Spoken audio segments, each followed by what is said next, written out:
do mundo é nossa. Com brasileiro não há quem possa.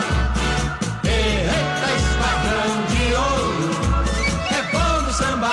Bom dia, boa tarde a todos. Eduardo Fonseca, Rádio Life FM. A bola rola, a história não para. A Copa do Mundo do Catar está chegando. Mas vamos lá, hoje vamos falar da Copa do Mundo de 1958. E a vinheta desse programa, A Taça do Mundo é Nossa, foi feita exatamente em comemoração à vitória brasileira, seu primeiro título mundial, em 1958, na Suécia. Até então, o Brasil sofria, como dizia Nelson Rodrigues, do complexo de vira-latas. Quantas derrotas, quantas decepções. Mas em 58 tudo mudou. E a mudança começa logo em janeiro daquele ano, quando a CBD, Confederação Brasileira de Desportos, é assumida por um brasileiro de nome francês, Jean-Marie Godefroy Avelanger, João Avelange, que chama para dirigir, para comandar a viagem brasileira até a Suécia, Dr. Paulo Machado de Carvalho, dono da Rede Record na época. Dr. Paulo, como era chamado, era do ramo, gostava de futebol. E escolheu Vicente Fiola para ser o titular da comissão técnica, e pela primeira vez o Brasil vai organizado, com dentista, com psicólogo, roupeiro, massagista, enfim, preparador físico, Paulo Amaral, e viaja para a Suécia 15 dias antes da Copa, com 2 jogos amistosos na Itália, 4-0 na Inter e 4-0 na Fiorentina, provando que a seleção estava bem convocada e até aquele momento bem escalada. A Copa do Mundo de 58, ela aconteceu com 16 equipes e fontes fidedignas apontam que eram 4 blocos de seleção. O bloco da Europa Ocidental, com a Alemanha, a Áustria, com a França e a própria Suécia, dona da casa. 4 times americanos, Brasil, Argentina, Paraguai e México, e 4 times do bloco socialista, Hungria, Tchecoslováquia, Iugoslávia e União Soviética, além de 4 times do Reino Unido, Inglaterra, Irlanda, Escócia e País de Gales. No sorteio, coube ao Brasil enfrentar a Áustria, a União Soviética e a Inglaterra.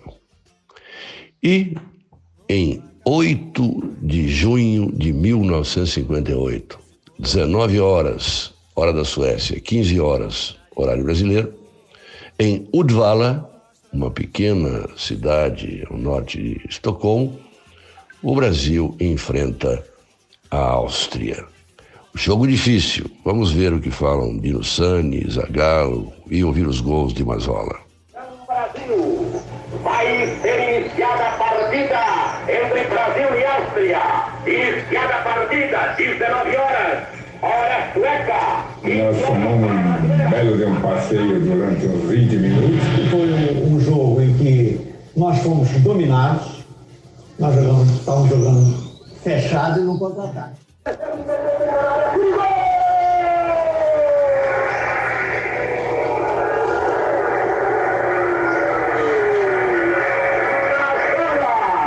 Eu fui o pioneiro. Fiz o primeiro gol na Copa. Quando a culpa de alguém, lança para Mazzola, pode pela esquerda, invadiu, virou, chutou.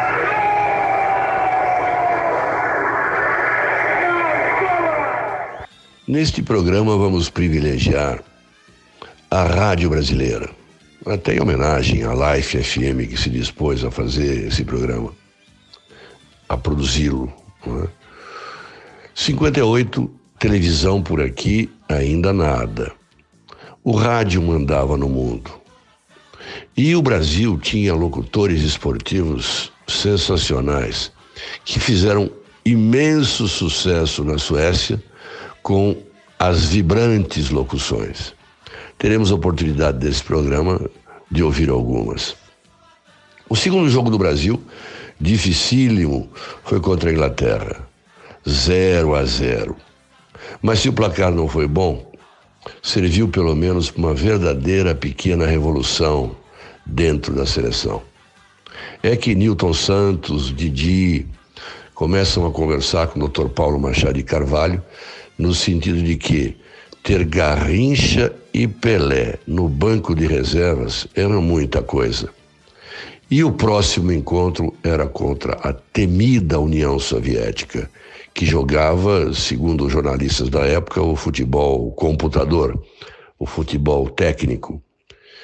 Pois bem, Garrincha e Pelé, além de Zito e Vavá, adentram o campo e os 3 primeiros minutos dessa partida são considerados os minutos antológicos da história da Copa do Mundo. Garrincha chuta a bola na trave, o goleiro Lev Yashin, o grande Aranha Negra, faz defesas incríveis, Vavá faz um gol, perde outro, Pelé perde gols, um verdadeiro massacre. Vamos ouvir algumas vozes importantes desse jogo, inclusive fala de Pelé, fala de Zagallo e os 2 gols de Vavá. Garrincha traz a marcação do adversário, pode entrar na área, vai tentar a finta, o adversário vai se atrasando, Garrincha entra na área, e eu entrei sozinho, e ele entrou, ele podia ter passado para trás, ele cruza para trás, eu faço o gol sozinho, ele deu uma paulada no gol. Eu dei um berro no Garrincha, a bola bateu na trave, saiu, eu dei um grito no Garrincha. Jogando pela ponta esquerda. 3 minutos, a bola só do lado direito, eu estou dentro de campo. A bola não chegou em mim, então eu fui um torcedor privilegiado. bola para Guilherme, faltou de cabeça com o contrário do Stradini, ele para a bola no terreno, pode lançar para a Garrincha na direita, o Zagallo na esquerda, ele vai demais, recado para frente do contrário, tenta ele, vai entrar na área, o Zagallo, que gol!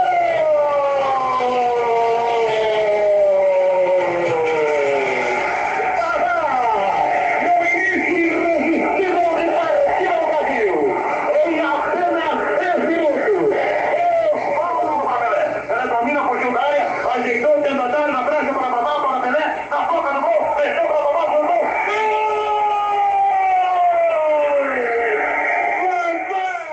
Nesta altura do campeonato, já nas quartas de final, onde enfrentaria o país de Gales, Pelé, Garrincha, Zito, Vavá já eram titulares absolutos. Mas esse jogo contra o país de Gales foi um jogo dificílimo.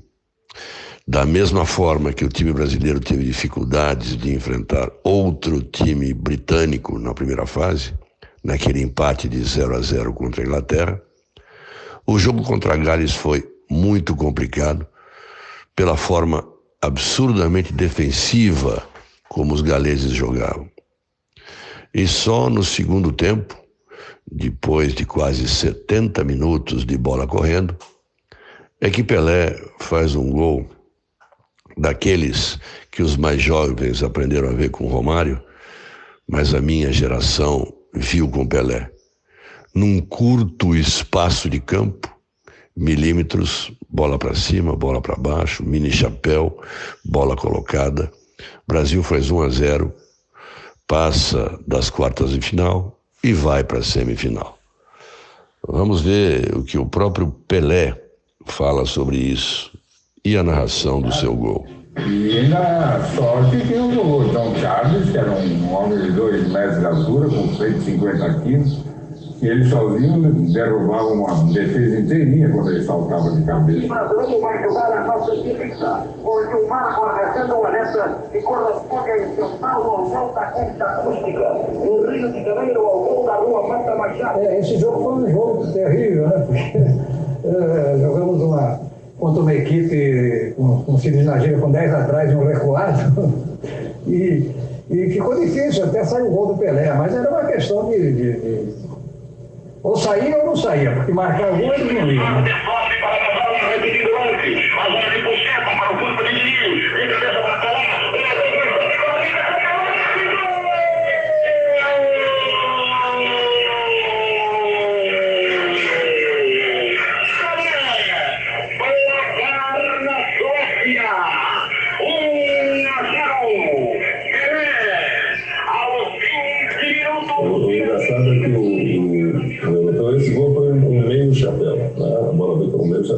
para mim foi o mais importante, porque foi o gol que classificou o Brasil. Estávamos na semifinal, mais uma vez.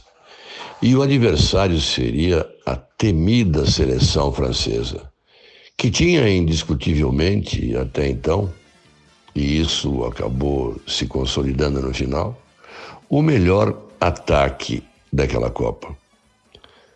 Pelo menos o que tinha feito mais gols, com Raymond Kopa, Just Fontaine e Piantoni. Jogo complicado, jogo entre as duas melhores seleções daquele torneio, como diziam os jornalistas internacionais. E o primeiro tempo foi realmente muito difícil. Um gol de Vavá logo no início, um golaço de Fontaine, que empata o jogo. E aí então acontece uma coisa que desequilibra o jogo e que é fatal para o resultado final. A contusão séria do capitão francês, Jonquet. Uma fratura exposta numa entrada, numa dividida de bola com o famoso Vavá, peito de aço. França joga com 10, como se sabe naquela época não havia substituição, e a saída do capitão francês deixou muito preocupada toda a seleção. Resultado é que no segundo tempo surge novamente um menino jovem,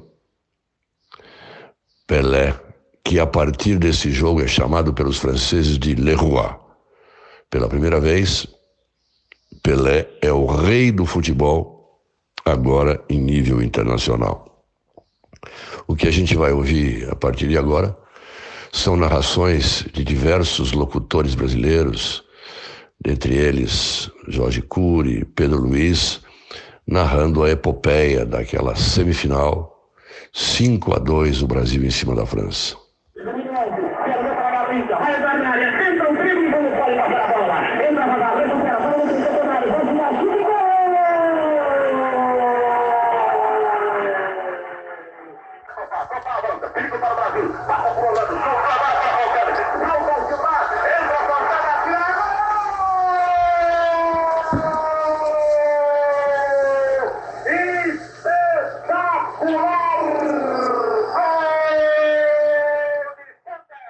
Um jogador dele se machucou, era acho que o líder, o João P. Ele teve uma contusão seríssima, não sei se teve fratura de perna. E quando eles ficaram com 10 aí, então a vaca foi pro breve. Vai tentando a infiltração, estoura com o aniversário, vem a parada de Gui, atira de longe.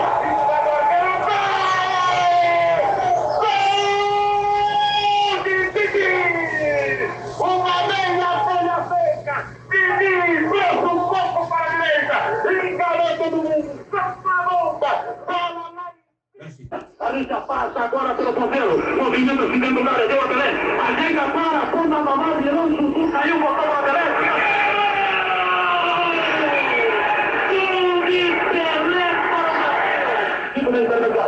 E Pelé. Aciona bem o balão para o Didi. Didi lançando o Pelé. Vai entrar nela, sozinho, balão, virou, ponteiro.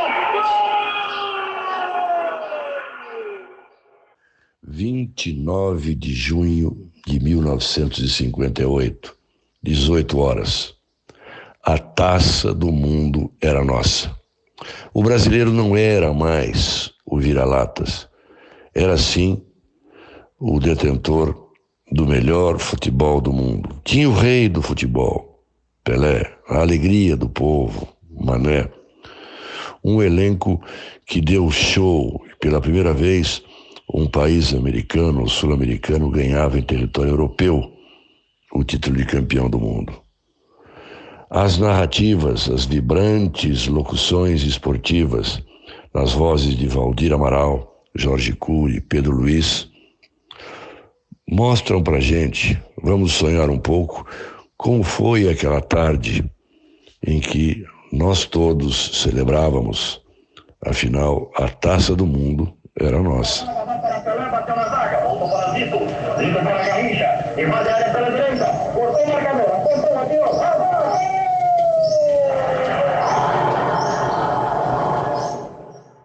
Bola pela linha de centro. Carlinhos espera a bola na direita. Recebe. Vai tentar a infiltração. Acompanha agora a trajetória do balão. Desce junto à linha da área. Tenta, fica, vai cruzar. Na ponta do gol!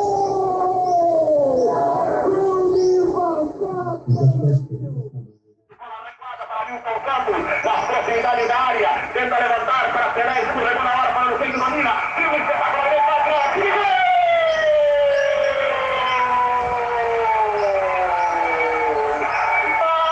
Magistral gol de Pelé!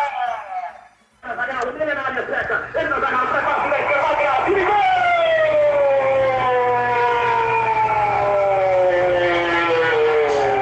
Eu tive a felicidade de dar um estouro com um zagueiro que não tem tamanho, eu com o meu corpinho, não sei como é que consegui, mas consegui, né?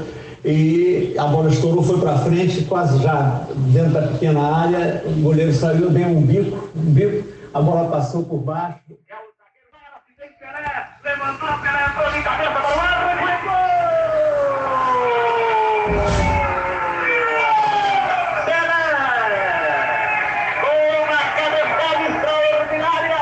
O quinto gol do Pelé foi o carimbo. Carvalho falou para o Mário Américo que gostaria de ter a bola da final da Copa do Mundo. Aí o Mário Américo, deixa comigo, está lá o juiz com a bola aqui entre o braço, segurando. O Mário Américo veio por trás, deu um soco, pegou lá na frente e vestiário. E assim, éramos pela primeira vez campeões do mundo. A bola rola, a história não para. No próximo programa, o bicampeonato no Chile. A taça do mundo é nossa, com brasileiro não há quem possa. Eita, esquadrão de ouro, é bom no samba, é bom no couro. A taça do mundo é nossa, com brasileiro não há quem possa.